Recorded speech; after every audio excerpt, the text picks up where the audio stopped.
backhand head hook. Now, it's an unusual punch, this one, because it's a punch that some boxing coaches don't teach because they say it can't be landed. I would disagree with that. I think that it can be landed. However, it's an interesting one because it's a perfect example of how two things can be correct at the same time. It doesn't mean because I believe that the punch can be landed that I am wrong, and it doesn't mean that my friend who says that it can't be landed is wrong either. We can both be right at the same time. So it's a bit of a paradox, really, to be honest. How do we do the punch? Well, very, very similar in a way to the lead hand head hook. What we do is we're coming back and we throw the punch like that. Now you can throw it like this with the palm facing in if you're at close range, medium range there, and long range you can turn the punch over like that. But I tend to throw it about kind of halfway, about 45 degrees there, like that. Now it's not an easy punch to land. Why doesn't it land very often? The general rule is if you're going to throw punches, your opponent is going to move back or you're going to move further apart like this. So this punch will land, but this punch, often the backhand head hook, will not land.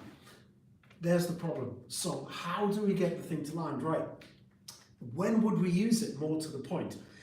If someone is moving this way onto the hand, like that, that is when it's more likely to land. If they're already moving in that direction. If you know your opponent throws, for example, a 1, 2, 3 and moves off to the left, if you're an orthodox boxer, that's when you could throw your right and you're more likely to catch them. In fact, highly likely to catch them.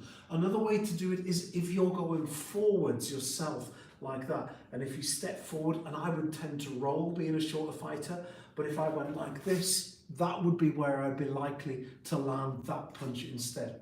However, there's a much, much, much better way, and I think it serves a fantastic purpose, but as a setup shot. So if you're going to set somebody up, so if my opponent is against the ropes like this, in this position, this is where I'm going to use the punch when they can't move back out of the way of this short punch. And what I'm more likely to do in this case is go up to the head like this, not necessarily too hard.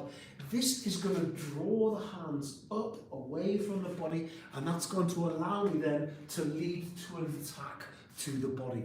So is it possible to throw it, to land it? Yes, absolutely, it's possible to land it.